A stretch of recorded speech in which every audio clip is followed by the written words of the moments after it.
খবর 24 সাথে আপনাকে স্বাগত। নতুন নতুন খবর জানার জন্য আমাদের চ্যানেলে চোখ রাখুন। কলকাতা পুলিশের নতুন ডিভিশন হয়েছে ভাঙড়ে। এদিকে কলকাতা পুলিশ চার্জ নিতে না নিতেই বিগত কয়েকদিনে দফায় দফায় উত্তপ্ত হয়েছে ভাঙড়। দলীয় পতাকা লাগানোকে কেন্দ্র করে তৃণমূল ও আইএসএফ কর্মী সমর্থকদের মধ্যে সংঘর্ষের ছবিও দেখা দিয়েছে। এরই মধ্যে আবারও বেফাঁস মন্তব্য শওকত মোল্লার। বিরোধীদের জিনা হারাম করে দেওয়ার হুমকি দিয়েছেন তিনি।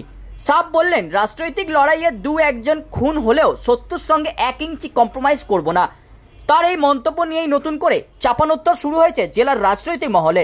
ভাঙড়ের বোদরা অঞ্চলের খড়গাছিতে একটি প্রতিবাদ সভা ও বিক্ষোভ সমাবেশের আয়োজন করা হয়েছিল। সেখানে এই মন্তব্য করেছেন ক্যানিংপুরের বিধায়ক শওকত মোল্লা।